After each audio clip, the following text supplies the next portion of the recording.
Tara, bakasyon na tayo.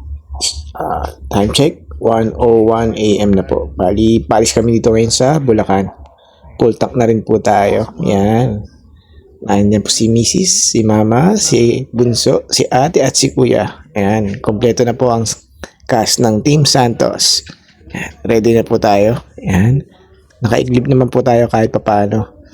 Biyahe na tayo papuntang Quezon. Yan. Ito na nga kami sa expressway. Bali, para makatipid, nag-EDSA na nga po ako. At alam ko namang maluwag ang EDSA ngayon. Tapos, ito na po kami sa may Batangas, sa may Santo Tomas. Dire-diretso na po tayo. After San Pablo, Quezon na yan. Then, after po nito, nandito na kami sa may Kipot Bridge. Bali, ito na po yung tulay na dadaan natin para makapunta tayo sa Pagbilao, Quezon Island. Yan. Nabuta lang nga po tayo ng liwanag dito sa daan. More or less mga alas 5 na.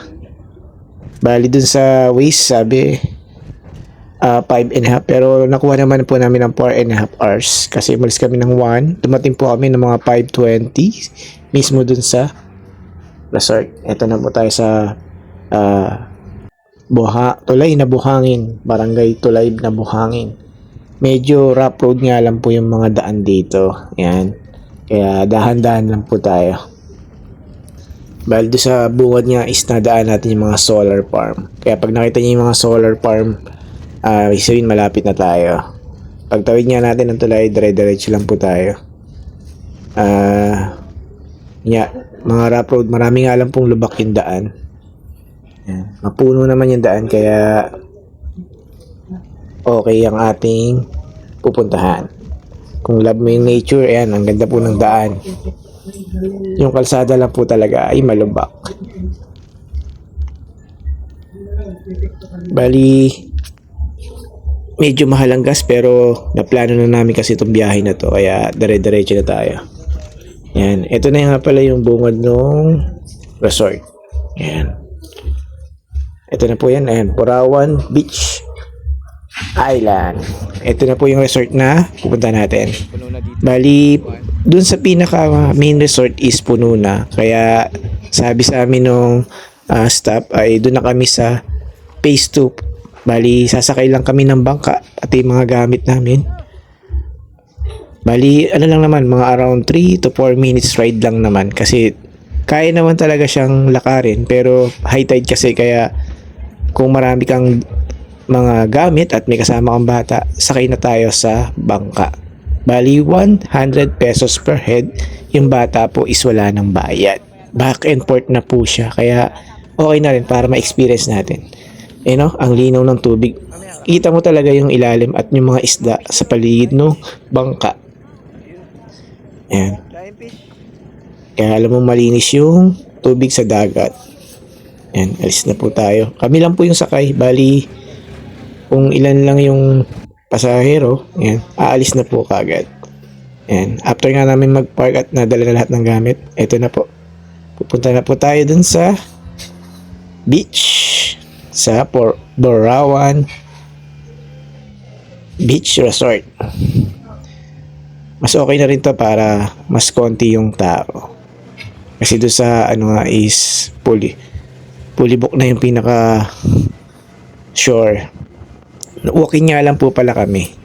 Bali, pag overnight is 220 per head. Free na po yung bata. Adults lang yung babayaran. Tapos, dun sa tent pitching, pag may dala ka ng tent is 200. At pagka wala, pwede ka mag-rent. 500 naman po ang isang tent. Kaya mas mainam is magdala ka na ng tent para mas makamura ka. Tsaka yung ibang tent kasi nila hindi ganun ka laki, maliliit lang. Kaya mas maganda magdala ka para at least alam mo yung capacity ng iyong tent. Ayan. Ito na nga po kami sa may daungan, bababa na kami. Ayan. Sabi po ni Kuya dito kami tayo ng tent at mas maganda tong space na to. Kasi yung mismong harap mo is puro sand talaga. Ayan. Bali para siyang medyo incline yung mountain, kaya parang may lilim ka pa ng bundok. Tapos may ilaw din dun sa tapat namin, yung puno may ilaw. Yan. Assemble na po namin yung mga gamit, yung mga tent namin. Bali dalawa yung nabili kong tent. Bali yung dala kong tent. Yung isa is yung parang payong. Ilalim na lang. Tapos yung isa set mo pa yung conventional type na tent na talagang lahat ng stick is tudugtong-dugtong yun pa. Ito mas madali. Iangat mo lang yung taas. Yan. Buo na yung tent mo. Good for 3 to 4 persons naman to yung tent ko. Tapos yung isa is good for 4 to 6 persons. Mas malaki yung isa. Yan. Bali, pinatag lang namin yung sand. Wala naman siya mga bato-bato kaya okay naman. Malambot naman, kumbaga hindi siya masakit sa likod. Tapos nilinis lang namin. Yan.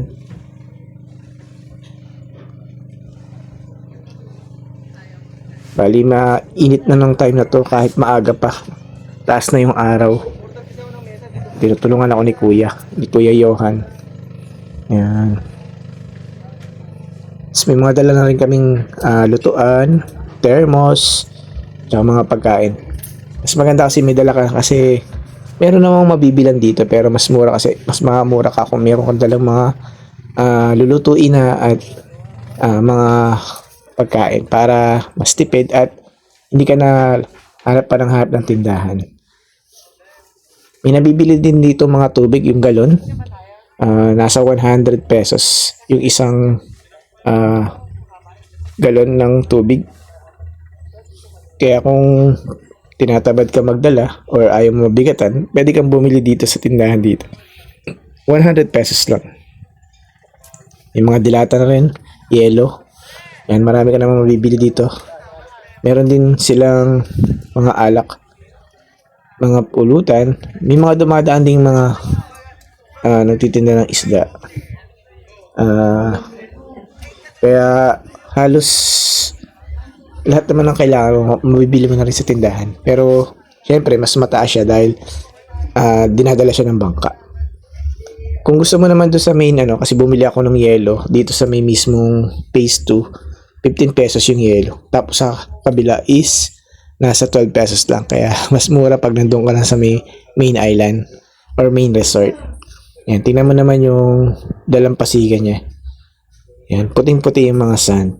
Kaya talagang masasabi mong kaya siya tinawag na Borawan, sabi nga ng local ay Boracay. Mala Boracay ang ganda ng island na ito. Kasi puti yung mga sand. Tapos yung mga bato, rock formation is para naman siyang nasa Palawan. Kaya mainam talaga na mag-research ka muna bago ka pumunta sa isang lugar. Bali yung daan na yan, makakadaan ka. At papunta yun doon sa mismong main resort. Ang tubig niya is hanggang hita. Pagka medyo high tide hanggang bewang. Kaya pwede ka naman maglakad. Kasi tulad nun, may naiwan pa ako sa sasakyan. Bumalik ako sa sasakyan. Yan, nilakad ko lang. Yan. Mas maganda magdala ka rin ng sinelas kasi medyo mabato para hindi masugatan ng paa mo. Tingnan mo naman yung dagat niya. Bali yung dagat sa harap natin is yung mainland, yung Padre Burgos. Tapos yung kabila is yung pinakadagat na, yung Tayabas. Yun yung side na papunta na ng Mindoro. Yun, yung dagat na yun. Kaya medyo hindi rin siya maalon kasi para siyang concave or nasa loob yung dagat. Yan. Dito nga pala kami nagtayo ng tent. Yan. Yung niya parang pa-incline. Yan. Isang mabilis lang na tent. Tapos, after namin maayos lahat ng aming mga gamit, nag-ano rin kami ng pagkain. Yan. Bilis lang, no? Bilis tayo magtayo. Tulong-tulong. Yan. Medyo mainit na nga ng time na yun. Kahit maaga pa. Kasi nung akala ko tanghali na is alas 9 pa lang pero ang sikat ng araw is talagang mataas na. Ayan. Kasi si Kuya nagset na rin ng duyan. Dala kaming duyan. Ayan. Tapos may dala rin kaming folding bed. Halos dala na namin lahat. Kaya sabi nga lahat ng kailangan. Bumili lang ako ng yelo kasi yung yelo na nilagay ko is natunaw na. Kasi kagabi ko pa yung nilagay. Kaya medyo matubig na yung cooler. Kaya bumili pa ako ulit ng additional na yelo. Yan. Bali, testing ko muna nga itong drone. Palipad muna ako ng drone para matesting natin. Yan. Whoops. Testing muna. Yan. Tingnan mo naman ang ganda ng mga sand. Sa harap lang namin yung mismong dagat. Yan, mababaw lang siya ngayon. Malayo yung dalampasigan pero mababaw pa. Makita mo yung linaw ng tubig. Ang daming isda dun sa paligid. May time pa nga na parang merong isang malaking isda. Hindi ko masabi kung tuna or anong isda yon. Ang laki. Ayan. Ayan. Kaya ni Mrs. at ni Bunso. Si Bunso nga naka-ready na kagad pagdating pa lang. Nakagayak na kagad. At nag-bihis na siya kagad para mag-swim. Inaya na nga kagad siya si mami niya. Ayan. Mag-ingat nga lang to kasi may mga jellyfish din dito. Kaya yung ibang shore, mayroong mga net para maiwasan makapasok yung mga jellyfish. Ayan. Kasi pero nung time na yun, wala naman kami nakitang jellyfish. Tapos, yun nga, may mga sea urchin, mga isda. Ayan. Napansin ko rin maraming nangingisda sa may tapat namin at maraming nahuhuli. Kaya talagang kung meron kang pamilmit, pwede ka mag-fishing dito. Yung isa, may nakita ko, talakitok pa. May namimingwit. Kaya, sure na pagka pumunta ka dito, nag-fishing ka, possible may mahuli ka. Yan. Enjoy muna natin yung init ng araw at sand. Yan. Ang ganda ng dalampasigan ng Borawan Island. At may mga rock formation dito sa side. Ayan. Malalaking rock formation. Pero doon sa ibang side, napuntahan ko mga coral, yung mga nadurog, hindi siya sand. Ayan. Ito yung front view niya. Top view ng ating drone. Ayan. Testing muna. Bali, tinry kong paikutin yung drone natin hanggang dun sa kabila. May mga stone talaga dito na iba yung rock formation niya. Ayan. Halos yung mula dulo siguro around 2 to 3 kilometers nung gilid ng dalampasigan is white sand. Kaya pansin ko dito sa Quezon, halos lahat ng dalampasigan nila is white sand. Kahit mapunta ka sa ibang side pa ng Quezon. Ang gandaan pa nito is mountain yung side natin, kaya alam mong fresh yung air. Tapos sa tingin ko mas secure dito doon sa napwestuhan namin kasi ang pwede mo lang siyang puntahan is through boat or maglalakad ka dun sa dagat. Yan, tingnan mo yung kabilang. Yun yung sa may phase 1, yung mismong main beach. Tapos ito nga yung almost parang tatawid ka lang. Makakapunta ka na dun sa kabila. Same din dun sa parang phase 3. Kasi dun yung ako bumili ng mga pinamili namin sa tindahan. Dun may tindahan sa phase 3 tsaka sa phase 1. Doon sa mismo pwesto namin walang tindahan. CR lang tsaka liguan. Yan. Makita mo yung dagat. Napakakalmado ng dagat. Yan. Bali niya yung Padre Burgos yung sa may pinaka nakikita natin. Doon tayo galing. Doon tayo nang galing sa may ano na yan. Yan nga, hindi mo na need mag-airplane or mag-roro para makapunta dito sa isla na to. Tatawid ka lang ng Kipot Bridge at mapupuntahan mo na tong island na to. Makita mo halos walang alon, no? Walang alon yung dagat. Ito is morning ko to na shoot yung video na to. Pero nung hapon na is medyo maalon na. Yun kasi is time na is low tide na. Pero tinry ko kasing papuntahin at palayin pa yung drone. Pero ayun, halos kalmado. Ayan. Ito mo yung tent namin. Bali dalawa yung tent namin. Halos wala pa kaming katabi ng time na to. Pero nung hapon medyo marami nang dumating. Kasi is holiday ngayon. Holy Week. Ito lang kasi yung time na maluwag kami, na walang pasok yung mga bata at kami ni Mrs. Kaya ngayon talaga namin naisip na pumunta dito sa Borawan. Ang una ko talagang first choice is sa Unisansan. Kaso medyo malayo at inano ko na rin kasi yung fuel is masyadong mataas. Kaya kinumpit ko kung gaano kalaki ang magagastos ko sa fuel. Yan, pero matipid naman kasi yung service namin, yung Avanza. Kaya halos yung full tank namin is back and forth. Natira pa siya ng 3 bars. Kaya tipid naman. Yan. Bali, naikot din namin yung halos buong isla. Paikot-ikot lang din kami para matest. Pero kahit saan magpunta is worth or Instagrammable talaga yung place. Yung mga rock formation is maganda. Ayan.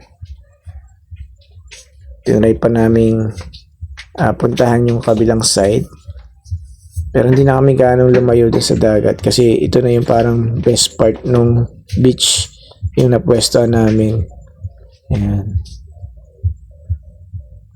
Tama, kalmado yung dagat. Halos walang kaalon-alon. Patag na patag. Yan. Kaya yung bunso ko is enjoy na enjoy dun sa dagat.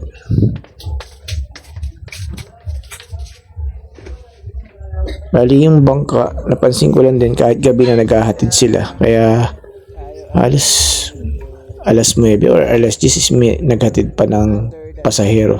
Si Malong. Yan. Nagluto na nga pala ako ng lunch. Yan. Ayun sila bunso at si Mrs. Nagsuswimming na. Yan. Bali, nagdala na nga ako ng hipon. Bali, hinalabos ko yung hipon. Tapos yung isa, hinati ko. Ginawa kong soup yung kalahati at yung half is halabos. Yan. Try natin tumalon dito sa rock formation. Sabi nga ni Mrs. Try kong tumalon. Pero mababa kasi yung tubig kaya bumaba pa ako ng konti. Baka tumama ako sa bato eh.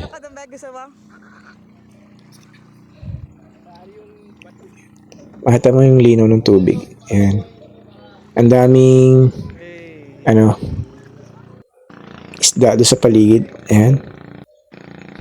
Ayan, hanggang dibdib ko nga lang yung tubig.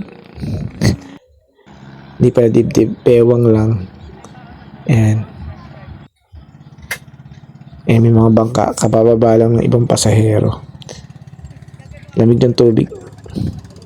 Ayan. Si Bunso nga may nakitang kalaro. Ayan. Sila naman is galing around Laguna. Mas malapit-lapit sila. Malamig yung tubig. Buti hindi ka nang mabato yung sand, pino. Kaya enjoy na enjoy sila mag-swim.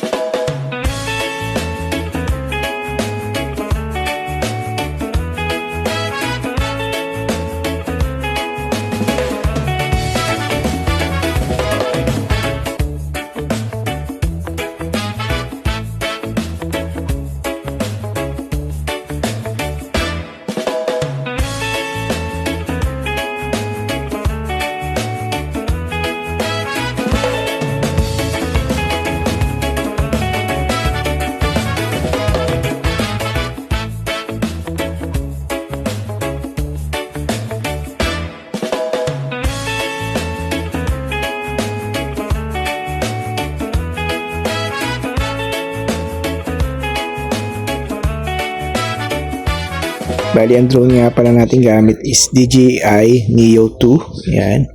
Napakadali nga pala niyang kontrolin. Kahit hand gesture is kaya mo nang kontrolin yung ating drone. Pwede mo siyang set ng follow and manual. Madali. At naiwasan talaga niya yung mga babanggaan dahil may mga sensor siya harap at likod. Kaya for beginner talaga itong drone na to is madaling gamitin. Kaya ang laking tulong ng drone na to para magmaniobra. Ayan. Kinakabisado ko pa nga lang talaga yung drone. Ayan, bali ito is follow. Ayan. Tapos mag-circle ka. Ayan, susunod siya. And just pindutin mo lang siya. Ito naman yung drone. Ayan. Drone. Automatic na. Diba? And babalik agad siya. Basta ipaano mo lang yung kamay mo. Susunod na siya. And follow. Kahit gaano kahirap yung may mga harang, susunod siya sa'yo.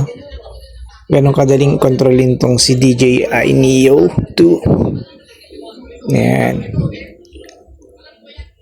Kagandaan nga pala di sa lugar na to, yung mga rock formation is madaling akyatin. Ayan. Halos puro drone shot nga ginawa natin. Ayan, napakainit nga sa labas. Pero mga after 10 or 11 is malilim na dito sa pwesto namin. Ayan, nalililiman na kami ng bundok. Ayan, dito na nga kami pumesto sa may gilid ng bundok. Ayan, dyan na kami naglatag at naglagay ng higaan at duyan. Ayan, tamo. Ayan, relax na relax dahil malamig. Ayan, yung simoy ng hangin malamig. Ayan. Ayan, tulog kami. Ayan. Halos lahat nga is nakatulog. Si Bunso lang ang gising. Ayan. Lakas ng kanyang energy. Ayan. Buti nakahap siya ng playmate. Ayan. Ilang minuto rin kami naiglip. Kasi ang aga namin umalis sa Bulacan. 1:00 ng madaling araw. Tapos dumating kami ng 5:00. Kaya halos wala pang mga tulog. Ayan. Kumpleto naman po tayo sa ating mga tulugan. Ako.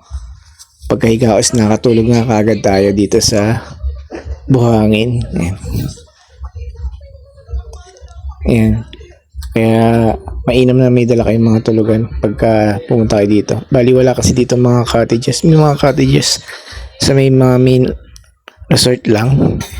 Tsaka doon sa phase 3. Dito sa phase 2 is wala talagang cottages. Kaya talagang kailangan may dala kang mga tent at lona para meron kang lilim. Pero may mga side naman na inya tulad nitong gilid ng bundok is and dito nga kami pumesot kasi wala nang sinag ng araw at may silong kaya dito na kami pumesto sa gilid ng bundok, naglatag ng higaan at ng aming ng folding bed tsaka duyan. And si kulit na nga lang yung gising, nakatulog na lahat. And buti mabait siya at dito lang sa may gilid naglalaro. Yan, nagigising-gising ang kanyang mama at titingnan-tingnan siya. Maya-maya nga nung nakagising na ako inaya na rin niya ako na mag-swimming.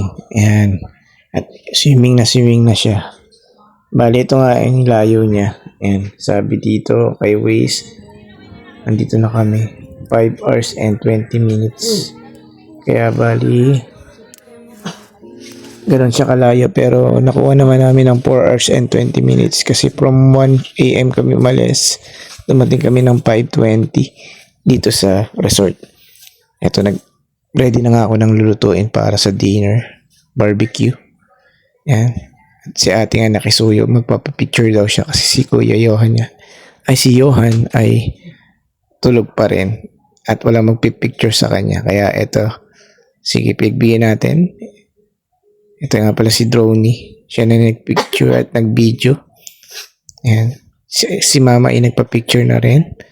Nakabis na nga sila ng kanilang mga pantulog. Ayan. Sulit na sulit talaga si Droney. Ayan. Napaka-presko nga dito sa Dalampasigan. Kaya ang sarap-sarap mag-post. Ayan. Pati si Kulit nga ay kinulit na rin ako. At sabi, siya din daw ay magpapa-video at picture.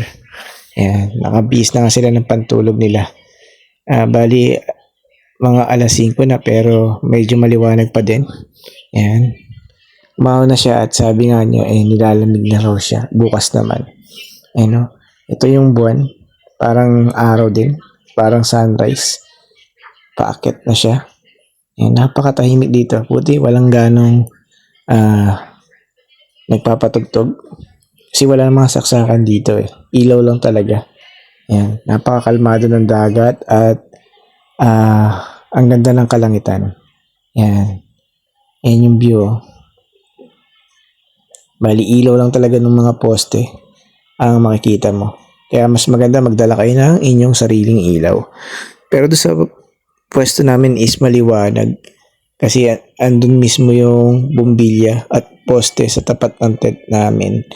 Pero may dala naman ako mga LED lights, campers light para maliwanag din dun sa pwesto namin para pag kumain is okay. Yan. Tama.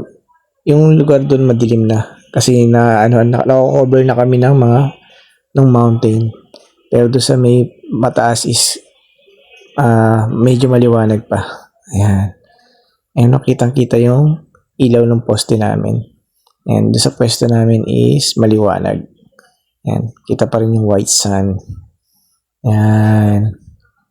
Kaya after nga nung namin kumain is in-enjoy namin yung dalampasigan. Ayan ang ganda, di ba? Tahimik, peaceful, yung lang ng agos ng dagat yung naririnig mo. Ayan ang ganda ng buwan, di ba? Kaya na ilang picture kami. Ayan, naka-ready na sila sa tent. After nga mag-snack, ayan, picture pa din. And pa-picture sa moon. Sa moon, ayan, tuntua si Bunso. Magpa-picture sa moon. Ayan. And ito naman morning. Ito yung sunrise. Pagkagising ko, nakita ko na pasikat na yung araw. Ayan. Nag-set na ako ng time-lapse dun sa mismong dalampasigan. And nakita nga ni Colette, ayan, kaya pumunta siya dun sa may camera. At sabi niya magbibihis na raw siya para makapag-swim na siya. Kaya aga-aga nag-ready na siya para mag-swim. Kalmado pa rin kasi yung dagat. Yung kagandahan dito is hindi ganong maalon. Kalmado lang yung dagat natin. Ayan. Ayan, pataas na nga yung araw. Ayan, mga bangka dumadaan-daan. Ayan. Bali, nag-prepare na rin ako ng breakfast. Kaya, iniwan ko na lang yung aking cellphone dun sa dalampasigan. Today's breakfast nga is corned beef tsaka scrambled egg. Ayan, may baon na kami kaya mag-inom talaga lagi kang may dala ng mga lutuan tsaka ulam. Ayan, nakabihis na si Colette. Ayan, nagsisim na raw siya. Ayan, tapos nakalimutan niya yung salpabida niya, kinuha niya. Ayan. Kagandahan dito, malapit kami doon sa dagat kaya kitang-kita mo siya. Tsaka kahit nasa gitna ka na is mababaw pa rin yung dalampasigan. Ayan. Di ba ang ganda ng view? Yung araw, sinag ng araw sa umaga. Tapos, ayan, maliligo ka na. Ayan, kaya presko. Nakaka-chill at nakaka-relax ka talaga dito sa ganitong place. Ayan. Ayun nga si mama niya, nag-picture na rin. Ayan. Sabi nga is, talagang work yung pinuntahan namin. Pwede ka talagang bumalik uli dahil sa ganda ng place. Ayan. Si kuya naman ang magpapapicture. After nga namin mag-swim, ayan, sabi niya tatalon daw siya dun sa isang rock formation. Yun. Para muro ami ang talon, no? Ayan. Ayan. After nga namin mag-picture, swimming uli po kami. Ayan. Ayan si Kulit. Ayan, nagkukulitan silang magkuya. Ayan. Ayan. Si ate ay natapos na rin mag-picture. Magsiswim na din daw siya. Kaya talagang sulitin ang dagat, sulitin ang oras habang maganda ang panahon hanggang kaya pa natin yung fuel. Sa sobrang taas ng fuel nga naman, napakahirap ng bumiyahe. Pero sabi nga, kailan ka pa babiyahe pagka sobrang taas na talaga, di ba? Hanggang kaya pa singit natin. Minsan yung mga gantong memories, yan yung mga treasure memories na pag nakita nila, pagtanda nila, pinasyal ako ng papa ko, ng mama ko dito sa lugar na to. Yan.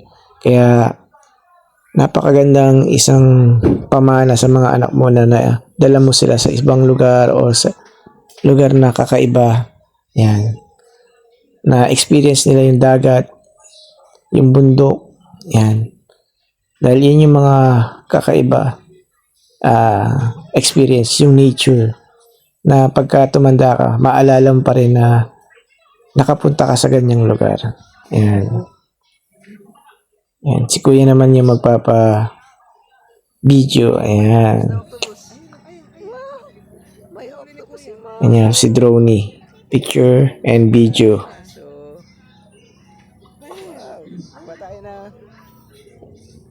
Sabi nga niya, total na siya. Ayan o, nakakuha sila ng octopus. Yung katabi nga rin namin is mas malaking octopus pa yung nakita nila. Kaya alam mo talaga na ang yaman ng karagatan dito sa Quezon. Ayan. Mismong doon sa Dalampasigan may makikita kang mga isda. At hindi lang isda, parang yung isa talakitok pa sa sobrang laki. Nakita ko siya dumadaan sa gilid namin. Ito na hapon na. Naghihintay na kami para umuwi. Medyo na late yung aming bangka kasi yung usapan is 1 PM. Kaya yung mga bata, ayan, nag-TikTok muna. Ayan. TikTok. Ayan. Maya-maya, buong pamilya na. Dahil sa inip, ayan. Medyo palambutin lang po ang aming moves. Kasi, sa totoo lang, ngayon ko lang to sinayaw. Utos kasi ni boss kaya napasayaw tayo. Ayan. Pero si Bunso, ayan o, hataw na hataw. Alam yung sayaw eh. Lagi kasi nag-TikTok. Ayan. Lali nakalabas na nga kami nga pala. Dumating na yung bangka. Ayan. On the way na kami. After nga nito, pupunta kami ng Padre Pio. Pero dapat talaga kung maagang dumating is yung bangka is maglulukban Quezon kami, magkakamay ni Jesus. Pero dahil late na nga, kaya naisipan namin na mag Padre Pio na lang kasi doon din naman yung way ng daan namin. Yan. Kung papasin nyo, maliwanag na medyo masikip nga lang din pala ang daan dito sa Pagbilao. Yan. Pasin mo ang init ng araw, kaya siguro marami ditong solar farm para mapakinabangan yung init ng araw. Yan. Gandaan lang din dito, wala rin ganong sasakyan. Yan.